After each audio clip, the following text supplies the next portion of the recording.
Hello everyone, welcome back to my YouTube channel Atil by Pooja. ಇವತ್ತು ನಾವು simple and tasty and ತುಂಬಾ crispy ಆಗಿರೋ fish ರವಾ fry ಹೇಗೆ ಮಾಡೋದು ಅಂತ ತಿಳ್ಕೊಳ್ಳೋಣ ಬನ್ನಿ. ಇಲ್ಲಿ ನಾನು 2 ಟೈಪ್ ಆಫ್ ಫಿಶ್ ತೊಗೊಂಡಿದ್ದೀನಿ. ಒಂದು ನಂಗ್ ಅಂತೀವಿ ನಾವು ತುಳುವಲ್ಲಿ, ಸೋಲ್ ಫಿಶ್ ಅಂತಾರೆ ಇಂಗ್ಲೀಷಲ್ಲಿ. ಇನ್ನೊಂದು ಬಂಗುಡೆ ಮ್ಯಾಕ್ರಲ್.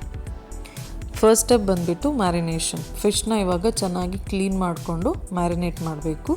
ಇಂಗ್ರೀಡಿಯೆಂಟ್ಸ್ ಮ್ಯಾರಿನೇಷನ್ಗೆ ನೀವು ನೋಡ್ತಾ ಇರ್ಬೋದು, ಅಚ್ಕಾರದ ಪುಡಿ, ಸ್ವಲ್ಪ ಅರಿಶಿನ, ಶುಂಠಿ ಬೆಳ್ಳುಳ್ಳಿ ಪೇಸ್ಟ್ ಮತ್ತು ಉಪ್ಪು. ಇದನ್ನು ಚೆನ್ನಾಗಿ ನೀವೆಷ್ಟು ಮೀನು ತೊಗೊಂಡಿದ್ದೀರ ಅದ್ರ ಬೇಸಿಸ್ ಮೇಲೆ ನೀವು ಹಾಕೋಬೇಕು. ಫಸ್ಟಿಗೆ ಇದನ್ನು ಚೆನ್ನಾಗಿ ಮಿಕ್ಸ್ ಮಾಡ್ಕೋಬೇಕು. ಸೊ ಇಲ್ಲಿ ನಾನು ಬೈಂಡಿಂಗ್ಗೆ ಹುಣಸೆ ಹುಳಿ ರಸ ತೊಗೊಂಡಿದ್ದೀನಿ. ಆಲ್ರೆಡಿ ಹುಣಸೆ ಹುಳಿನ ಚೆನ್ನಾಗಿ ಕಿವುಚ್ಬಿಟ್ಟು ಅದರ ಪಲ್ಪ್ ರೆಡಿ ಮಾಡಿಟ್ಕೊಂಡಿದ್ದೀನಿ. ಇಲ್ಲಿ ನೀವು ನಿಂಬೆ ರಸನೂ ತೊಗೋಬೋದು, ವಿನೆಗರು ತೊಗೋಬೋದು. ಆದರೆ ಹುಣಸೆ ಹುಳಿನ ಯೂಸ್ ಮಾಡ್ಕೊಂಡು ಈ ಥರ ಮಿಕ್ಸ್ ಮಾಡಿಕೊಂಡ್ರೆ ಟೇಸ್ಟ್ ತುಂಬಾ ಚೆನ್ನಾಗಿರುತ್ತೆ. ಯಾಕೆ ಹೇಳಿದರೆ ಯಾವತ್ತೂ ರವಾ ಫ್ರೈಗೆ ಹುಳಿ ಮತ್ತು ಖಾರ ಸ್ವಲ್ಪ ಅಥವಾ ಉಪ್ಪು ಸ್ವಲ್ಪ ಜಾಸ್ತಿನೇ ಇದ್ದರೆ ಚೆನ್ನಾಗಿರುತ್ತೆ. ಒಂದು ಸಲ ಮ್ಯಾರಿನೇಷನ್ ಆದ ನಂತರ ನಾವೇನು ರವಾ ಕೋಟಿಂಗ್ ಮಾಡ್ತೀವಿ, ಸೊ ಅದೇನಾದರೂ ಉಪ್ಪು ಮತ್ತು ಹುಳಿ ಸ್ವಲ್ಪ ಕಡಿಮೆ ಇದ್ದರೆ ಸಪ್ಪೆ ಸಪ್ಪೆ ಅನಿಸುತ್ತೆ. ಸೊ ಅದಕ್ಕೋಸ್ಕರ ಸ್ವಲ್ಪ ಉಪ್ಪು ಮತ್ತು ಹುಳಿ ಜಾಸ್ತಿನೇ ಇದ್ದರೆ ನೆಕ್ಸ್ಟ್ ಫ್ರೈ ಆಗಿ ತಿನ್ನಬೇಕಾದ್ರೆ ತುಂಬಾ ಚೆನ್ನಾಗಿರುತ್ತೆ. ಸೊ ಇಲ್ಲಿ ನೋಡ್ತಾ ಇರ್ಬೋದು, ನಾನು ಒಂದೊಂದೇ ಫಿಶ್ನ ಚೆನ್ನಾಗಿ ಖಾರನ ಹಚ್ಚಿಬಿಟ್ಟು ಚೆನ್ನಾಗಿ ಮ್ಯಾರಿನೇಟ್ ಮಾಡ್ತಾಯಿದ್ದೀನಿ. ಮ್ಯಾರಿನೇಷನ್ ಮಾಡಬೇಕಾದ್ರೆ ಈ ಥರ ಕಟ್ಸ್ ಹಾಕ್ಕೊಂಡ್ರೆ ಏನಾಗುತ್ತೆ, ಚೆನ್ನಾಗಿ ಅದು ಎಳ್ಕೊಳ್ಳುತ್ತೆ. ಸೊ ನೀವು ಇಮಿಡಿಯೇಟ್ ಫ್ರೈ ಮಾಡ್ತಿದ್ದೀರಾ ಅಂತ ಹೇಳಿದರೆ ಈ ಥರ ಕಟ್ಸ್ ಹಾಕ್ಕೊಳ್ಳಿ. ಇಲ್ಲ ಹೇಳಿದರೆ ಅದು ಒಳಗಡೆ ಚೆನ್ನಾಗಿ ಎಳ್ಕೊಳ್ಳಲ್ಲ. ಈ ಥರ ನೀವೇನಾದರೂ ತಲೆ ಭಾಗ ತೊಗೊತಾ ಇದ್ದೀರಿ ಅಂತ ಹೇಳಿದರೆ ಈ ಥರ ಒಳಗಡೆ ಚೆನ್ನಾಗಿ ಮಸಾಲಾನ ಸ್ಪ್ರೆಡ್ ಮಾಡ್ಕೋಬೇಕು. ಬರೀ ಔಟರ್ ಲೇಯರ್ ಹೊರಗಡೆ ಮಾತ್ರ ನೀವೇನಾದರೂ ಅದಕ್ಕೆ ಮ್ಯಾರಿನೇಟ್ ಮಾಡಿ ಒಳಗಡೆ ಏನಾದರೂ ಅದು ಮಸಾಲ ಬಿದ್ದಿಲ್ಲ ಅಂತ ಹೇಳಿದರೆ ಟೇಸ್ಟ್ ಅಷ್ಟು ಚೆನ್ನಾಗಿ ಬರಲ್ಲ. ಮತ್ತು ನೀವು ಎಷ್ಟು ಹೊತ್ತು ಮ್ಯಾರಿನೇಟ್ ಮಾಡಿ ಇಡ್ತೀರಾ ಟೇಸ್ಟ್ ಅಷ್ಟೇ ಚೆನ್ನಾಗಿರುತ್ತೆ. ನೀವು ಬೇಕಾದರೆ ಈ ಮಸಾಲಾನ ರೆಡಿ ಮಾಡಿ ಇಟ್ಕೊಂಡು ಅದನ್ನು ಮ್ಯಾರಿನೇಟ್ ಮಾಡಿ ಫ್ರಿಜ್ಜಲ್ಲೂ ಇಡ್ಬೋದು. ನಿಮಗೆ ಬೇಕಾದಾಗ ಅದನ್ನು ರವಾ ಮಿಕ್ಸ್ ಮಾಡಿಕೊಂಡು ಫ್ರೈ ಮಾಡಿದರೆ ಟೇಸ್ಟ್ ತುಂಬಾ ಚೆನ್ನಾಗಿರುತ್ತೆ.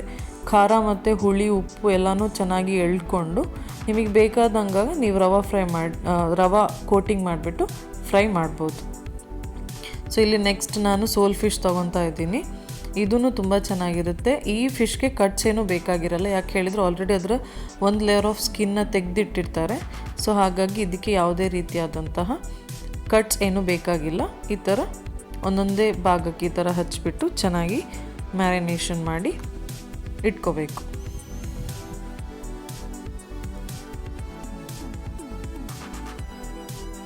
ನೆಕ್ಸ್ಟ್ ಸ್ಟೆಪ್ ಬಂದುಬಿಟ್ಟು ಫ್ರೈ. ಸೊ ಇಲ್ಲಿ ರವಾ ಫ್ರೈ ಯೂಶ್ವಲಿ ಮಾಡಬೇಕಾದ್ರೆ ಕೆಲವರು ಶಾಲೋ ಫ್ರೈ ಮಾಡ್ತಾರೆ. ಬಟ್ ರವಾ ಫ್ರೈ ಯಾವತ್ತೂ ಡೀಪ್ ಫ್ರೈ ಆದರೆ ಮಾತ್ರ ಕ್ರಿಸ್ಪಿನೆಸ್ ಕ್ರಂಚಿನೆಸ್ ನಮಗೆ ಸಿಗುತ್ತೆ. ಸೊ ನಾನಿಲ್ಲಿ ಡೀಪ್ ಫ್ರೈ ಮಾಡ್ತಾಯಿದ್ದೀನಿ. ಸೊ ಅದಕ್ಕೆ ಬೇಕಾದಷ್ಟು ಎಣ್ಣೆನ ಇವಾಗ ಆಲ್ರೆಡಿ ಕಡಾಯಿಯಲ್ಲಿ ಬಿಸಿಯಾಗಕ್ಕಿಟ್ಟಿದ್ದೀನಿ.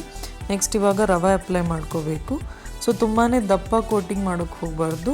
ಈ ಥರ ಫ್ಲಿಪ್ ಮಾಡಿಕೊಂಡು ಚೆನ್ನಾಗಿ ರವಾನ ಸ್ಪ್ರೆಡ್ ಮಾಡ್ಕೋಬೇಕು.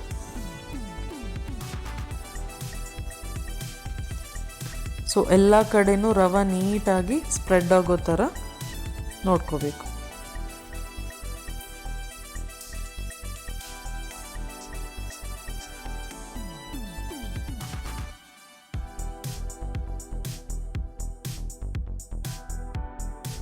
ನೆಕ್ಸ್ಟ್ ಇವಾಗಿಲ್ಲಿ ಎಣ್ಣೆ ಬಿಸಿಯಾಗಿದೆ. ಮೊದಲಿಗೆ ಸ್ವಲ್ಪ ಕರಿಬೇವನ್ನ ಹಾಕೋಬೇಕು. ಈ ಥರ ಕರಿಬೇವು ಹಾಕೋದ್ರಿಂದ ಏನಾಗುತ್ತೆ, ಎಕ್ಸ್ಟ್ರಾ ಫ್ಲೇವರ್ ಆ್ಯಡ್ ಆದಂಗೆ ಆಗುತ್ತೆ.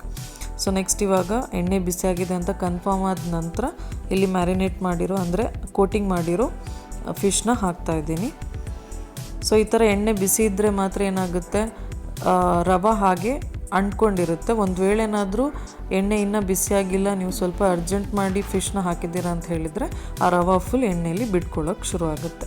ಸೊ ಈ ಥರ ಎರಡೂ ಕಡೆ ಚೆನ್ನಾಗಿ ಫ್ರೈ ಮಾಡ್ಕೋಬೇಕು. ತುಂಬ ಹೈ ಫ್ಲೇಮಲ್ಲಿ ಮಾಡೋಕ್ಕೆ ಹೋಗ್ಬಿಡಿ, ತುಂಬ ಲೋ ಫ್ಲೇಮಲ್ಲೂ ಮಾಡೋಕ್ಕೆ ಹೋಗ್ಬಿಡಿ. ಮೀಡಿಯಮಲ್ಲಿ ಇಟ್ಕೊಂಡು ಇದನ್ನು ಫ್ರೈ ಮಾಡಬೇಕು. ತುಂಬ ಹೈ ಆದರೆ ಸುಟ್ಟೋಗೋ ಚಾನ್ಸಸ್ ಇರುತ್ತೆ, ಒಳಗಡೆ ಬೆಂದಿರೋಲ್ಲ. ತುಂಬ ಲೋ ಆದರೆ ರವೆ ಬಿಟ್ಟೋಗೋ ಚಾನ್ಸಸ್ ಇರುತ್ತೆ. ಸೊ ಮೀಡಿಯಮ್ ಫ್ಲೇಮಲ್ಲಿ ಚೆನ್ನಾಗಿ ಇದನ್ನು ಒಂದು 5ರಿಂದ 7 ನಿಮಿಷಗಳ ಕಾಲ ಚೆನ್ನಾಗಿ ಫ್ರೈ ಮಾಡ್ಕೋಬೇಕು. ಸೊ ಇಲ್ಲಿ ನೆಕ್ಸ್ಟ್ ಬಂಗುಡೆ, ಇದನ್ನು ಹಾಗೆ ಫ್ರೈ ಮಾಡ್ತಾಯಿದ್ದೀನಿ. ಸೊ ನಂಗೆ ಸೋಲ್ ಫಿಶಿಗೆ ಕಂಪೇರ್ ಮಾಡಿದರೆ ಇದರಲ್ಲಿ ಸ್ವಲ್ಪ ಬಂಗುಡೆಯಲ್ಲಿ ಸ್ವಲ್ಪ ಮೀಟ್ ಜಾಸ್ತಿ ಇರೋದ್ರಿಂದ ಒಂದು 10 ಮಿನಿಟ್ಸ್ ಆದರೂ ಅದು ಚೆನ್ನಾಗಿ ಫ್ರೈ ಆಗಬೇಕು. ನೀವು ಇದೇ ಥರ ಬೇರೆ ಫಿಶಲ್ಲೂ ಮಾಡ್ಬೋದು. ಸಿಲ್ವರ್ ಫಿಶ್ ಅಂತೀವಿ, ಸಿಲ್ವರ್ ಫಿಶಿಗೆ ಅಥವಾ ಬೂತಾಯಿ ಅಂತೀವಿ, ಸ್ಯಾರಡೈನ್, ಇದಕ್ಕೆಲ್ಲ ಅಷ್ಟು ಟೈಮ್ ಬೇಕಾಗಿರಲ್ಲ ಫ್ರೈ ಆಗೋಕ್ಕೆ. ಅದು ಸಣ್ಣ ಸಣ್ಣ ಫಿಶ್. ಸೊ ಇದೇ ರೆಸಿಪಿ ನೀವು ಆ ಫಿಶಲ್ಲೂ ಮಾಡ್ಬೋದು, ತುಂಬಾ ಚೆನ್ನಾಗಿರುತ್ತೆ. ನೋಡಿದರೆ ಇವತ್ತು ಯಾವ ರೀತಿ ನಾವು ಬಂಗುಡೆ ಮತ್ತು ನಂಗ್ ರವಾ ಫ್ರೈ ಮಾಡಿದ್ವಿ ಅಂತ, ಇದೇ ರೀತಿ ಬೇರೆ ಫಿಶಲ್ಲೂ ನೀವು ಮಾಡ್ಕೋಬೋದು. ಖಂಡಿತವಾಗ್ಲೂ ಇದನ್ನು ಟ್ರೈ ಮಾಡಿ ಹೇಗಿತ್ತು ಅಂತ ಕಮೆಂಟಲ್ಲಿ ತಿಳಿಸಿ. ಇಲ್ಲಿ ತನಕ ಸಬ್ಸ್ಕ್ರೈಬ್ ಮಾಡದೆ ಚಾನಲ್ ನೋಡ್ತಾ ಇರೋರು ಪ್ಲೀಸ್ ಸಬ್ಸ್ಕ್ರೈಬ್ ಮಾಡಿ, ಲೈಕ್ ಮಾಡಿ, ಸಪೋರ್ಟ್ ಮಾಡಿ. Thank you for watching.